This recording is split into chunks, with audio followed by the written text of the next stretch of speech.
Well, folks, welcome to one more edition of Politics and Random. It's your host. Thank you so kindly for being here. Well, it didn't go as we expected. Michael Rudnin says, well, he says he has one. I'm away from home today, and I guess he wants to have one on the screen. Well, look, I want to get you at peace before you leave here. So let's go ahead and get that onto the screen. Let's get that onto the screen for you, brother. Let's get it onto the screen for you. All right, here it is on the screen for you, Michael Rudin. Okay, he says Trump wins Republican Congress. Here's what's going to happen. Unchecked executive power will be enshrined. Our attempts to curtail global meltdown are over. Civilization collapse will become inevitable. Our attempts to push equality are over. Concentration camps for immigrants, certain gender minorities, and anyone Trump personally considers an enemy, likely starting with few prosecutors and judges. Racism, sexism, xenophobia, and hatred are back on the menu. Women will be subjugated. Palestinians will be exterminated.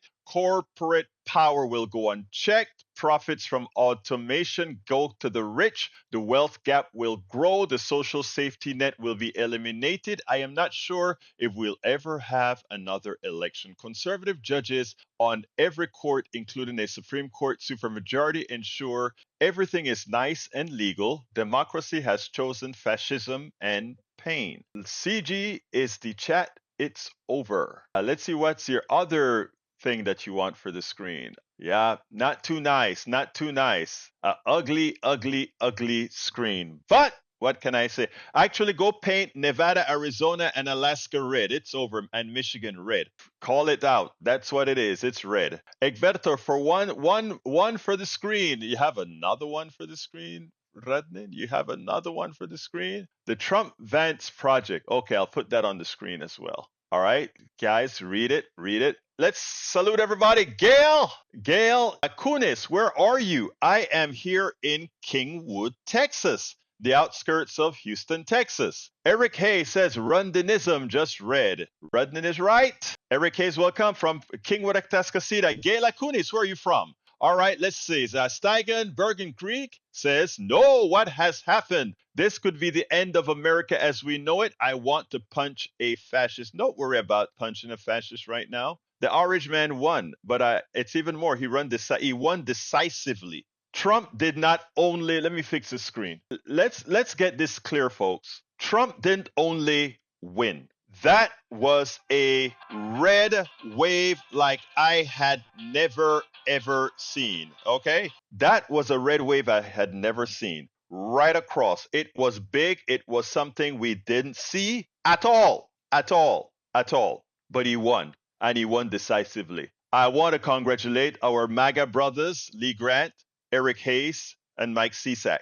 I was completely wrong in my assessment. I had more faith in the American people. I had more faith in white women, that white women would come through for their daughters, even if only 39% of white men did. I really thought that this time, my white brothers, my white sisters, I didn't think the Eric Hayes of the world, and I never expected anything out of these guys. But my God, I expected it out. You know, there's a friend of mine, she sent me a text today. She said her full text was, what happened? And I said, well, America failed me. America disappointed me. And she said, what do you mean? I said, and I sent all of this on text, and I said, I really thought that white women would have won this for us. I said, because they were the real swing vote here.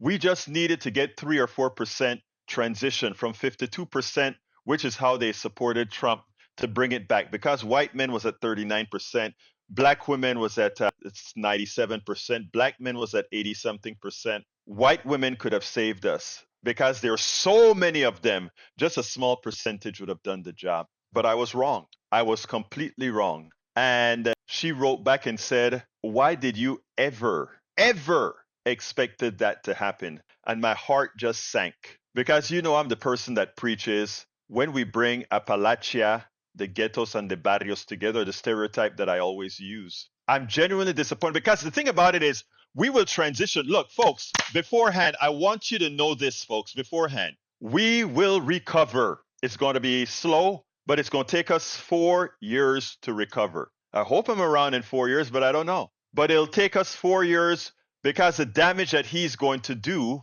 will bring some back to us, enough back to the people who want a good safety net and all these other things that he's gonna get rid of. Okay? It's gonna take some time. But we'll recover it. These things comes in cycles. But the fact that we're gonna have to rebuild again, the fact that he's gonna deconstruct so much and then we'll have to build again is the problem. It's the problem.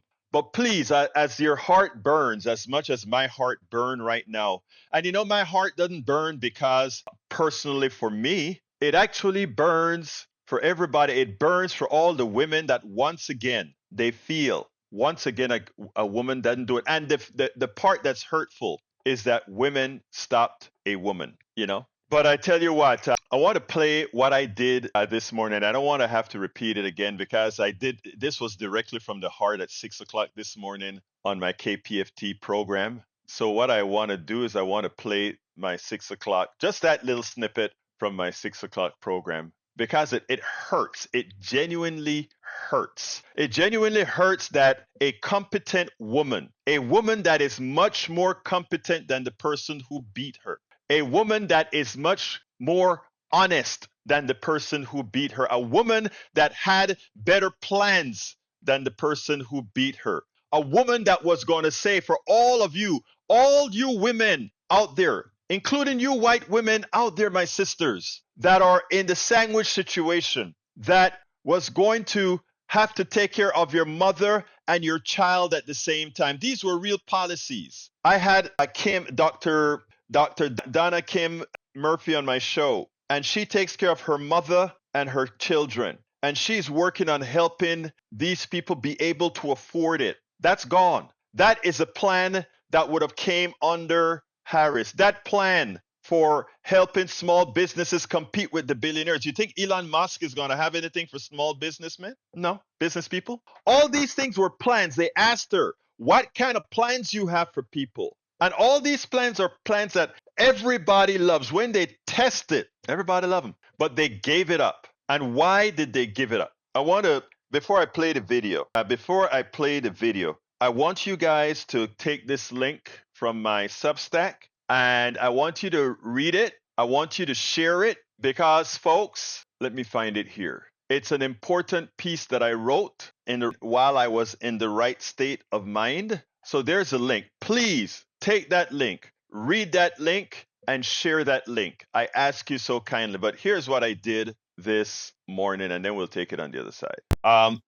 America, I keep in the depths of my heart to say most people are good. And I stand by that. Most people are good. We are subject to our carnalities. We're subject to the resistance.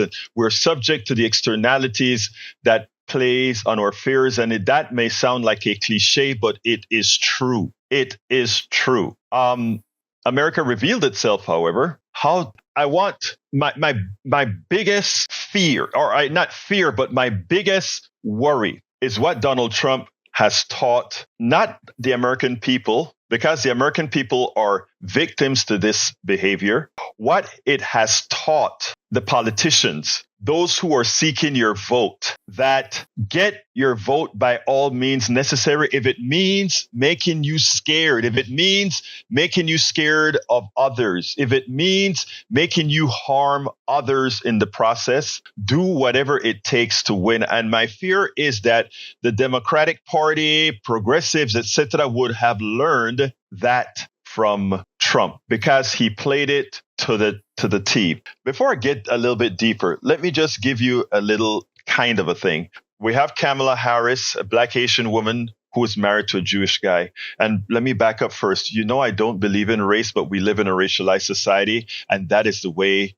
campaigners, or in this case, that is what and how Donald Trump played it. But it turns out that what he did, and I try to explain this on several blogs and stations before, is in the same one community. If I have a community, Dearborn, let's use Dearborn, Michigan as an example. Because of the technology that we have today with social media and other places and because we know who is doing what where. This one person in one domain, in one group, would tell that group of people, Kamala Harris and her Jewish husband hate Palestinians and they will not do right by Palestinians. And then they will go and multi-target to Jewish people and say, Kamala Harris doesn't like Jews because, and in as much as she's married to a Jewish man. So we have now used the technology to implement our largest, or to bring out our largest fears. And the master marketing of the Trump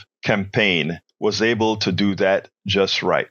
But you know what? 39% of white men didn't believe it. 47% of white women didn't believe it. 78% of black men didn't believe it. 92% of black women, the stalwarts of democracy, didn't believe it. 44% of Latino men didn't believe it. 61% of Latino women didn't believe it. 50% of all other voters, which comprise about 6% of the electorate, didn't believe it. So my question is, what happened to 59% of white men? What happened to 52% of white women? What happened to 54% of Latino men? What happened to 37% of Latino women and 20% of black men, 7% of black women?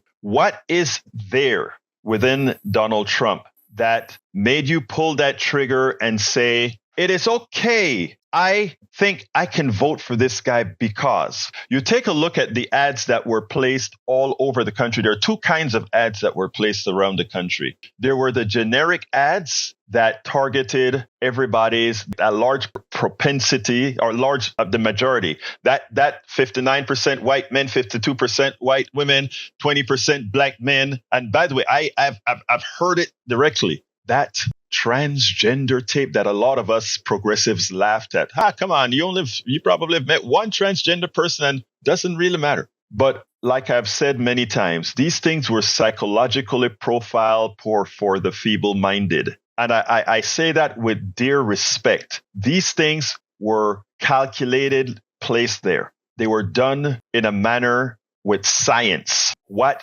triggers these people? How? Everybody's sitting down there and analyzing exactly what do we need to change in America? What do we need to change in America? One of the reasons you see me talk about people getting together and letting folks, you know what, my term, when Appalachia, the barrios and the ghettos all get together, our problems will be over. And I mean that, and that is true. The problem is that group that I just told you that voted for Donald Trump. We have to get to them before their carnalities get to them.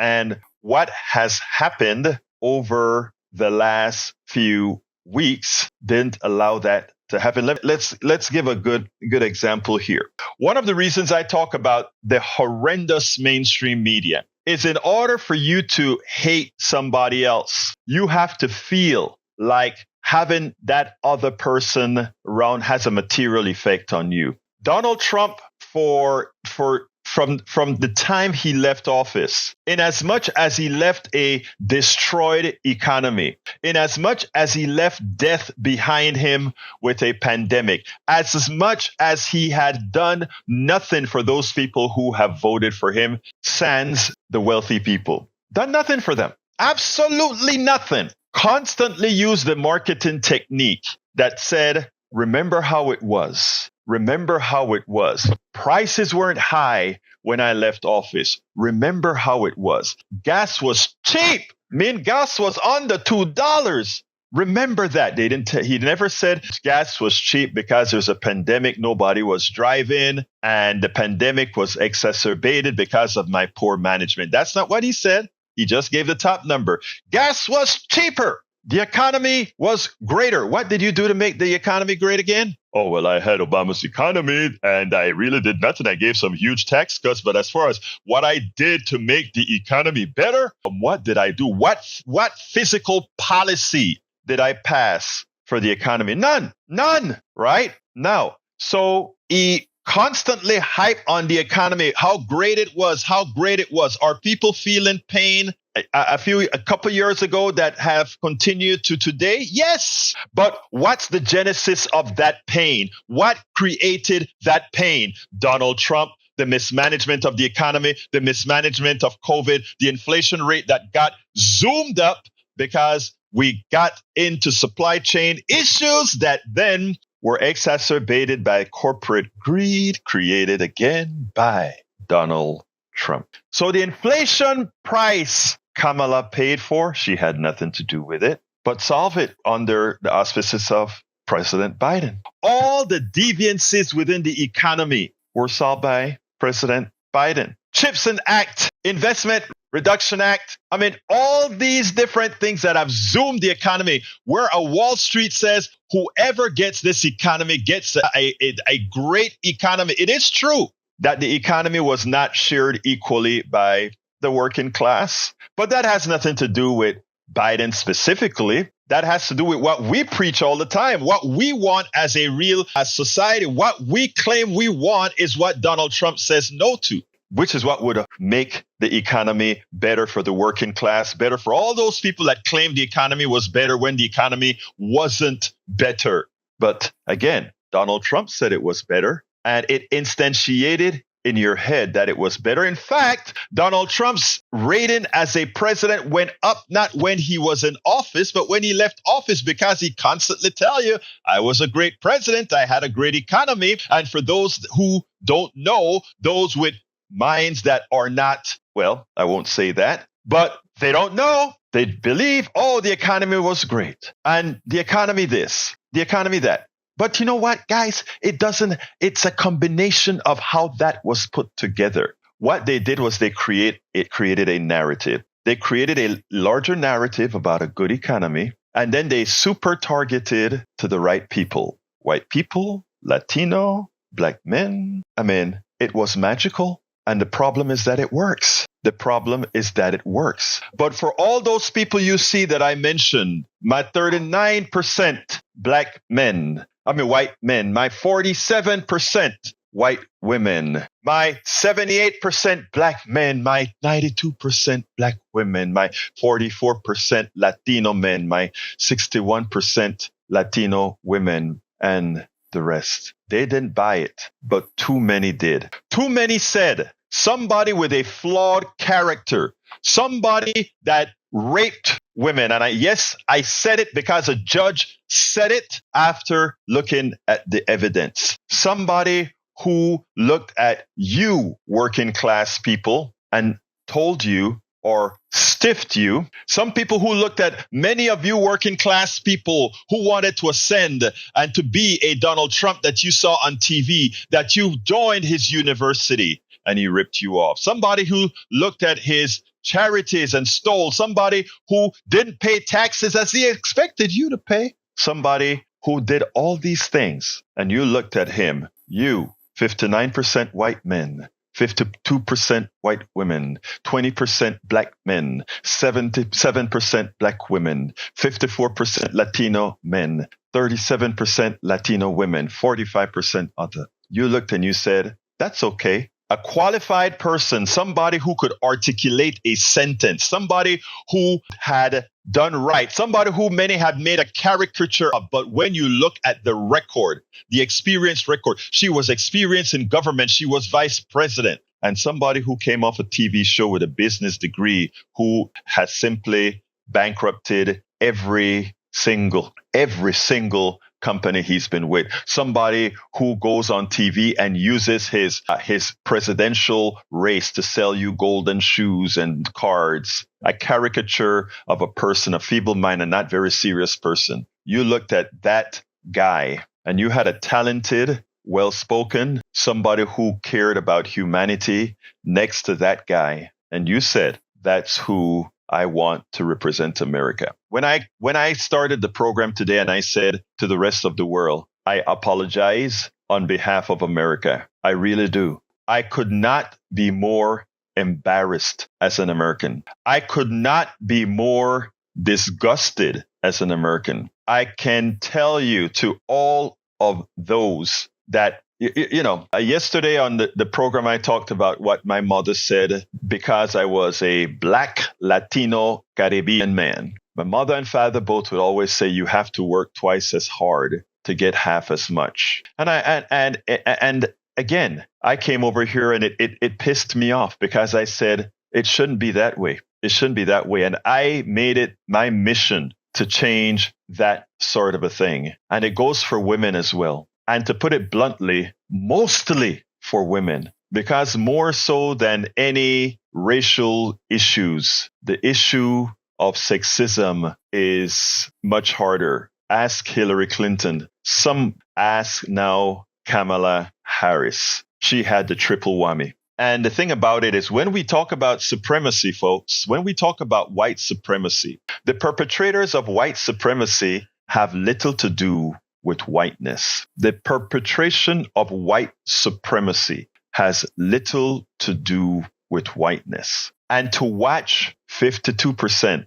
of white women, 50, and just women in general, vote for the person who had made sure that judges were placed into power that put the lives of many women in danger, the health of many women. That tells you something. That tells you something. But it's the only country we've got. We've regressed. And as an activist, as a host, and all that comes in between, it is my duty, it is my calling to tell us bad things happen and we just have to brush it off, get up, and remember one thing. The resistance begins. The resistance begins. I want all of you that are feeling hurt right now, all of you that think it's all over. I'm from a Central American country where a hell of a lot of worse things have happened before.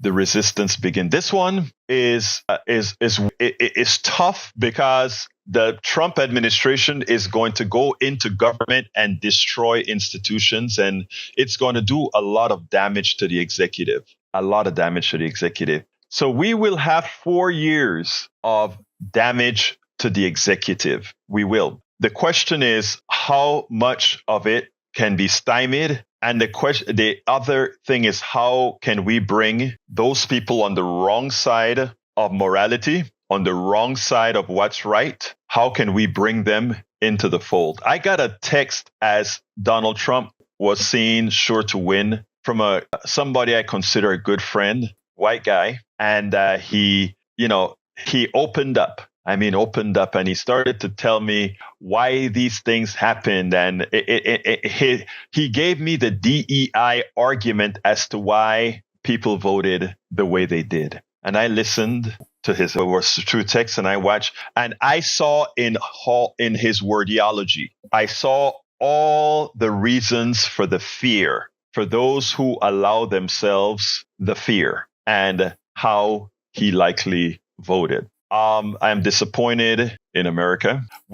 Those of us who did the right thing, should be disappointed in America, but this is our country as well. And it is upon us as citizens of the United States, it's upon us for the sake of our children, for the sake of our children, to stay in the fight and to be there to protect them. And to the women of America, I am so sorry. I'm so sorry that many of you now were sentenced to death. And that's not a hyperbole. Many of you have lost your reproductive rights. Many of you are no longer in control of your bodies. And yes, most women, yes, they did support that. There is a complex that defines that. And it's something that we have to work on. It is something we have to solve. But brothers and sisters, before I'm going to the phone in a second, don't let what has happened have you lose faith in your fellow person.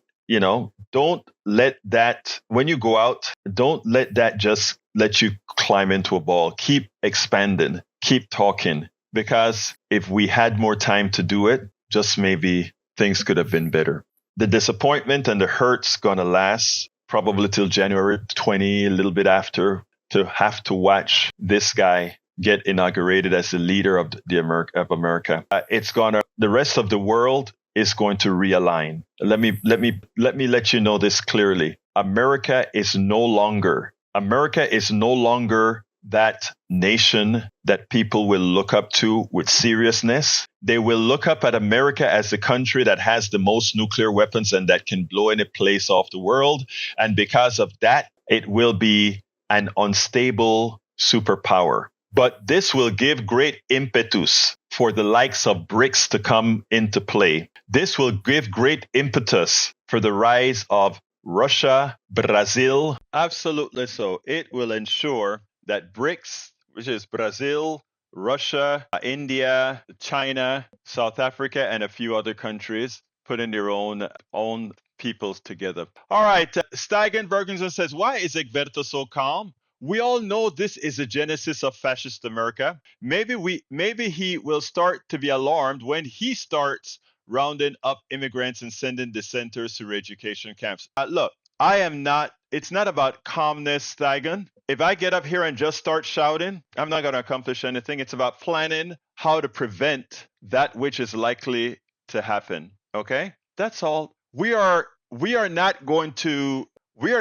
go after each other's throats, we progressives. We are not going to allow that to occur. My brother Patrick, it's great to hear from you. Talk to me. Always good to hear from you. Sorry things didn't work out as well as we might want to. I didn't want to say this before the election, but I did expect it because of what I was hearing from people, and just I understand the society. That I don't know why we wouldn't expect the majority of the people that live in a society that is based on violence not to vote for a violent person. Mm-hmm. I guess you're right. But let me just say again, I was wrong, and I think I made it clear at KPFT this morning, and I'm making it clear here as well. I just misunderstood. I had rose-colored glasses on. I just had so much faith in all women, and I just had so much faith that women would say, I care enough of my daughters that I will not make this happen, and that they would see things clearly. Women usually see things a lot clearer than men. They normally do, because they have the lived experience of having the boot on their neck. That is what is so hurtful about this. Yeah, unfortunately, it can only be categorized as voting against our own interest. But I believe that inherently, I believe that especially people like myself, if we move in a direction of nonviolence or less violence, that we're going to have to give something up.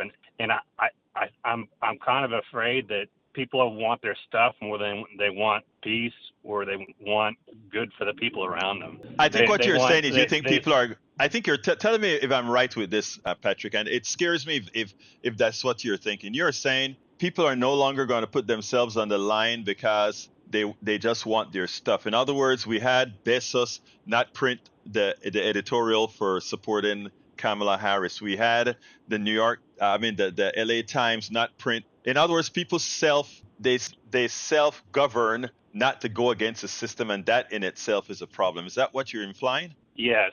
You've used the term bread and circus, which I've read a lot, and I understand that. And that's exactly that is more. Our PlayStations are more important than how people live in the Congo. We want stuff from Mexico, but we don't want Mexicans. We want a lot of things, but we don't want happiness. This culture can't survive without violence, and I think that we know that on a subconscious level, and I'm afraid that we won't go against it. You know what is interesting? What is interesting is the following, Patrick. I think there is a ground, and let me see how to put this out, because this is what I was thinking. I stayed after I got off. I did that whole program last night. I had some technical problems, but we were in like 100 and something stations last night, and one of the things that I really felt was that how I don't want to give up on people, right? I can't give up on people, because that is expressing, or that is going under the assumption that it's all over. And I have a daughter. I imagine you have your kids as well. And it's our responsibility to ensure that we each generation try to make things better. Okay, it is important. So I am not giving up on this, and I've already been in touch with quite a few activists. And again, this we don't believe in violent activism or whatever, but we believe in forceful activism. And if you read the paper the article, I haven't read it completely yet, from Common Dreams. This is going to be progressive resistance 2.0.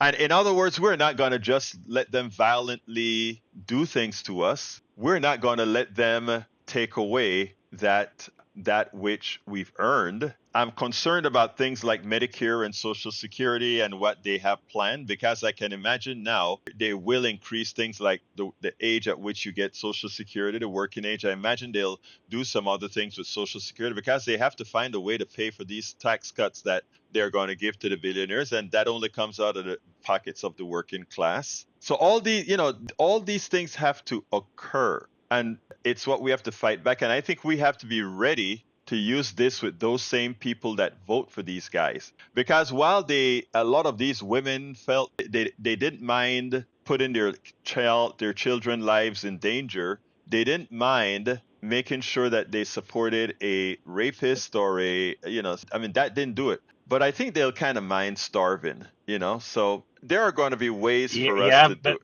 Go ahead. I agree. I agree with that, but and I'm not trying to discourage you, but I am going to say some discouraging things.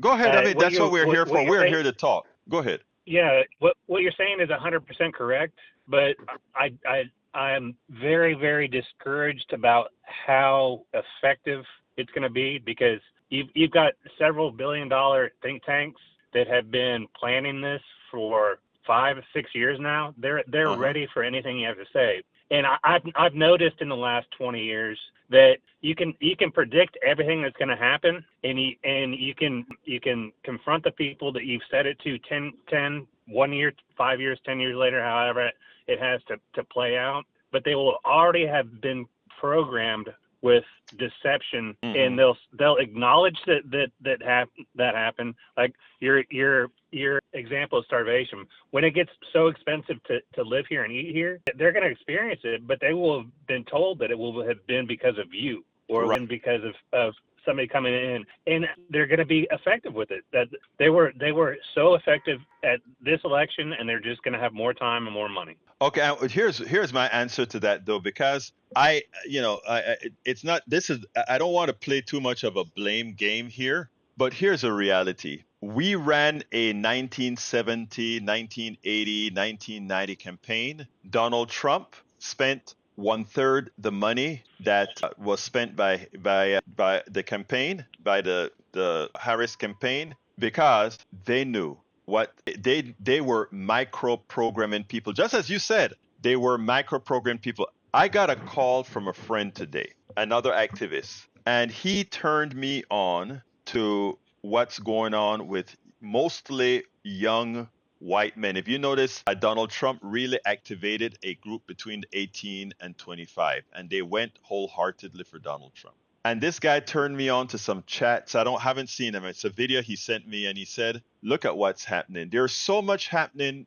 in the background that none of us see, but that Trump knows about, that Elon Musk knows about, because again, he has this multimedia company. He can control the algorithm, and he can get into the boxes and the rads of all these other folks. It's all programming, and you're correct about that. The thing about it is, we are playing the progressives, while we have not been playing the appropriate game, and it is time for us to do it. And he kind of schooled me on some things. I'm older, so he's younger. And look, we have a lot of work to do. We have a lot of planning to do, and we have a lot of educating to do. And I understand everything that you're saying, but you and I and all other activists, we just have to get the job done. We don't stay back and do nothing. We got to get a job done. And I know you'll be right there.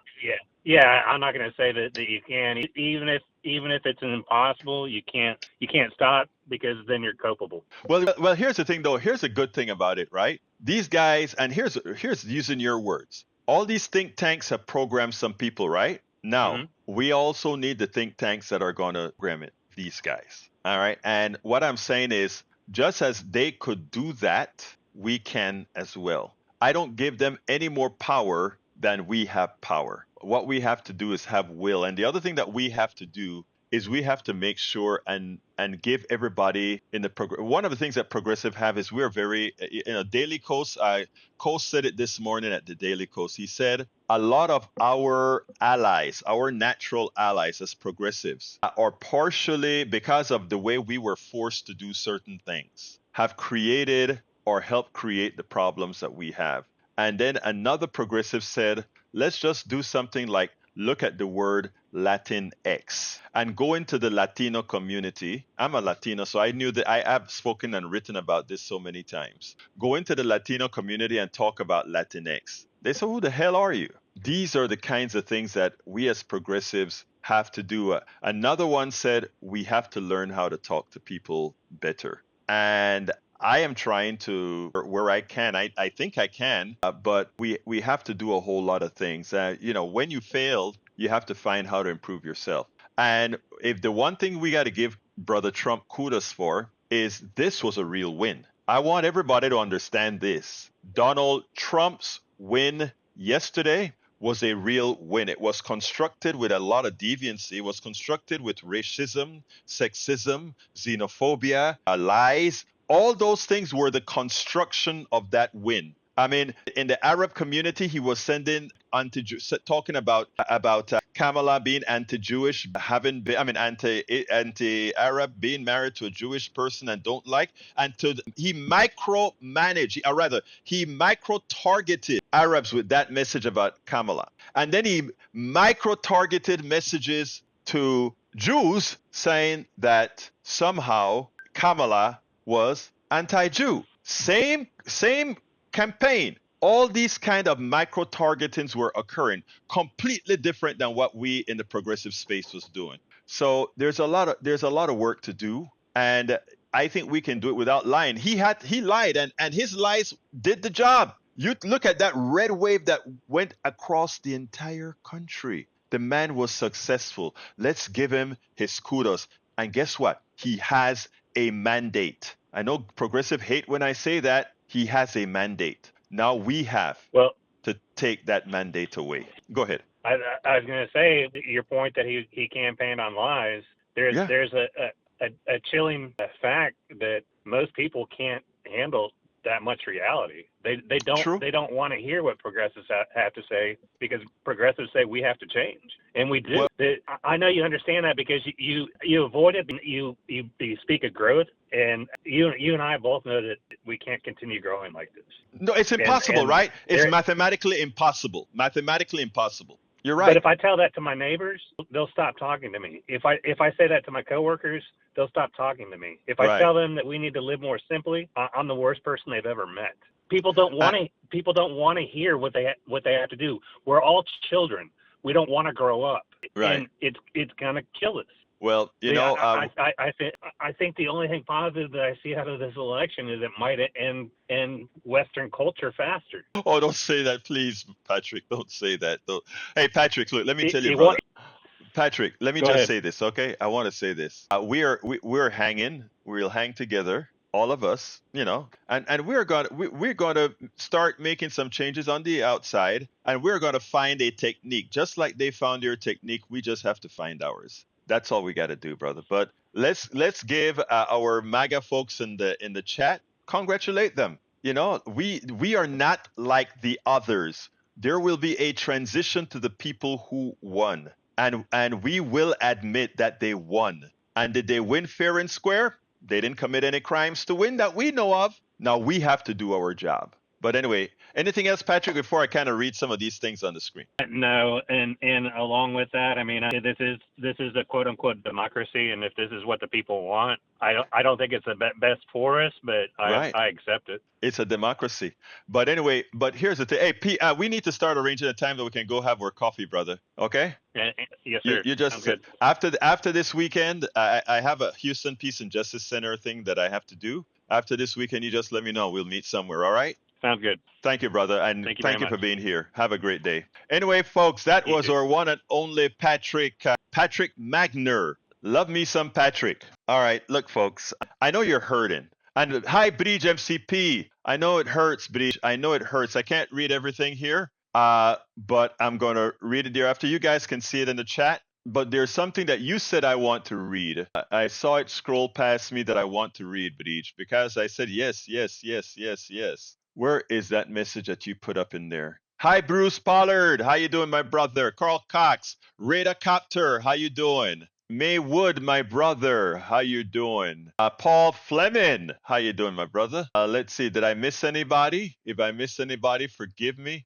I know Breach put something in there that I wanted to read. Let's see if I can scan it and search for it. Bridge. Let's see. I think let's go to it. It's a patriarchal society. That is why women will vote this way. Internalized sexism or internalized misogyny. Internalized sexism is a form of sexist behavior and attitude enacted by women toward themselves or other women and girls. I get it. I get it. Sad, but I get it. Bree says, all you Monday quarterbacks, LOL. Yeah, I know.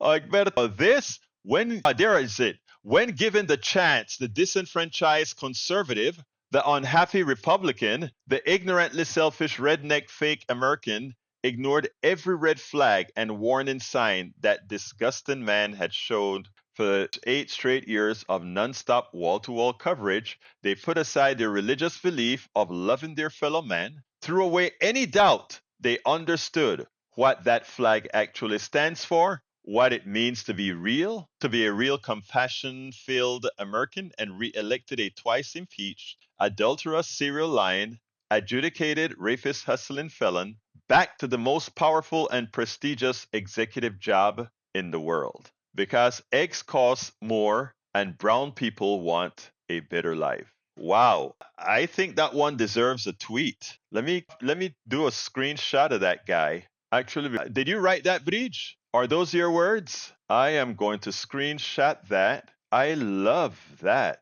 Wow, I love that. Let me screenshot that baby, and then I am going to that's a good one, Bridge. That is a very good one. Wow. Anyway, folks, I know we're hurting right now. I know we're hurting. And look, we're family here, and we can talk. Please, again, go ahead and remember to share that article that I told you about, because I think I put a whole lot of perspective into it. I'm going to put it in there again. Go ahead and share that article, please. It's important. All right, folks. I am really feeling for women right now. I really am. When does it end? Yvette Avery Herod says, that's something I can't do. I will remain civil. I hear you, girl. I hear you. I hear you. The hurt is not going to go away. Let's make sure and do something with it.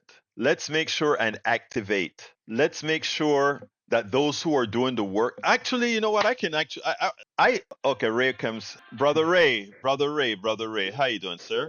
Yeah, brother. I'm just basically speaking to you from the other edge of hell. I hear you. Which is where I feel like we are. Speak, my brother. So, this scenario reminds me a lot of that Netflix movie that I watched recently. If you ever have a chance, I definitely implore you to do it while we actually have some free time, because it ties into what I'm saying. And if you ever recall that movie on Netflix with Leonardo DiCaprio and Meryl Streep, Don't Look Up. So, I saw that movie, yes. So, as the plot goes, for those who don't know, the scientists discovered an asteroid coming to the Earth, and they frantically tried to warn everybody, hey, we got an asteroid. America came up with a plan to actually destroy the asteroid and save humanity. But then the oligarch got in the way, and the oligarch said, hey, I got a better way, a more efficient way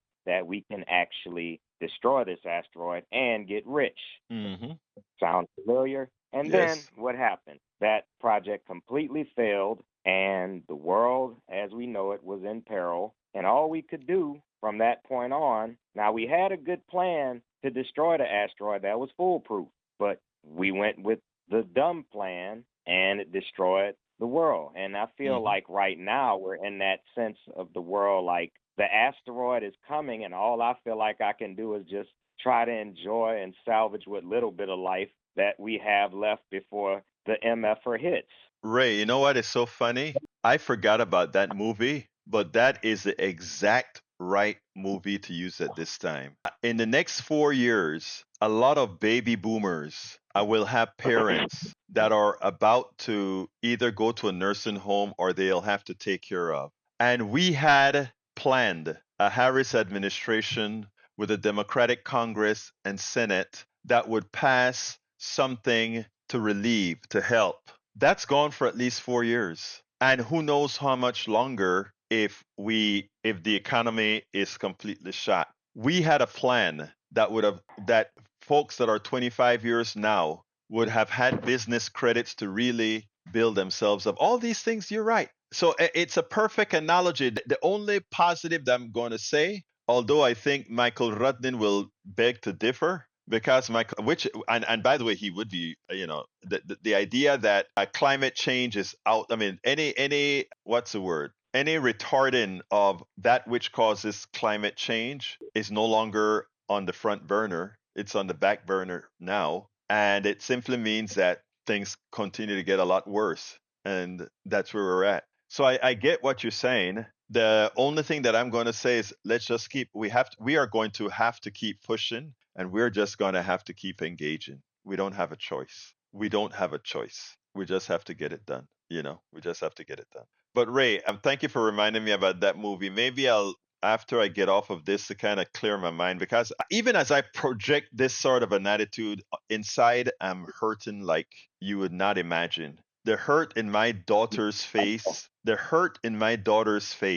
when I was doing the 6 o'clock radio show today, and she walked into this room and she looked at me and she said, "Dad, are we going to move to Panama?" And I looked at her and I said, "Babe, we got to fight. We cannot make them move us from here. We got to fight. So Dad, let's move." Like, we can't do that. I don't think people, and by the way, for my MAGA listeners, you're going to see it. You're going to feel the pain. You will feel the pain, and most of you won't admit it, but you will. You will, because his policies are not for you. In fact, they've already warned you to be prepared when Brother Musk tells you, "Hey, there's going to have to be some pain before we recover." That is just to buy them time to screw you without you reacting, because you are willing to feel the pain till it gets better. And then the pain continues, and you continue in a land of pain. Rad Cover says, "What kind of institutional fortifications could we feasibly enact before leaving office? Maybe only on the local side only." I don't know, Radacopter, but that's a good question. And, we activists are going to be doing a hell of a lot of talking over the next few months. I should say the next few weeks, But yeah. Now, Terry Hostetler wants me to move. He says, "Yeah, get out of here." No, sir. No, sir. Anything else, Ray? I gotta get out of here. I just want to say this, Egberto, between me and you and the world, I'm gonna fight, and just know that if they take me out, I didn't go down without a fight. That's all, brother. That's why I love you. Hey, Ray, are you in your car at home or whatever right now, or what? I'm at home right now. I'm chilling. Okay. Well, after the show, I got to give you a call. All right. All right, bro. I'll be here. Take care. Peace. All right, folks. We got to get out of here. I want to thank all of you. Love all of you. Let me just say that the hurt is there. I am hurting like whatever it is that you hurt like. And I tell you, the part that hurts the most is, like I said, like I mentioned in my piece, I'm going to go over a couple minutes. Growing up in a family that told me, as a Black Latino Caribbean man, you have to work twice as hard to accomplish half as much, or rather, you have to work twice as hard to get, to get half as much from society. That always used to hurt, because I know that just this meant that. And I've always thought that we have gotten through that, or not gotten through, but getting through it. And then we see Kamala. And it was great to see that she was going to do it, and women were going to come together and do it. And she was the most competent person running, and she had the policies that were actually going to make a difference in people's lives. And to see that she worked twice as hard as Donald Trump and just couldn't get over the hurdle. I don't know, for my white brothers and sisters, specifically my white brothers, and to the sisters too, because, I know all my white sisters in here, they did the right thing. But my black sisters in here, I got to do this. I'm not racial. I got to racialize this one here. I want to pay homage to Yvette Avery. That's the only black sister I think is in the room right now. She is a union activist. She works for UPS. And I know as a black woman, more so than anybody else at that company, what she has to go through more so than anybody else. I know what that feels like. I know what it feels when you know you are the most qualified. And unlike those that are pushing DEI is reverse discrimination and all of that kind of crap, when you've lived all of your life you've lived, knowing that twice as good was not enough. When you know that being the most competent wasn't enough. And while this didn't happen to me, I wasn't running for president, it is Kamala. When Kamala walked out there on stage at Howard University, as I was playing the other video, I teared up. I couldn't even hear her. I could just see her face. And once again, just to see the person that was qualified was denied by approximately 51% of the American people. I think it was about 51%. Let me tell you something, guys.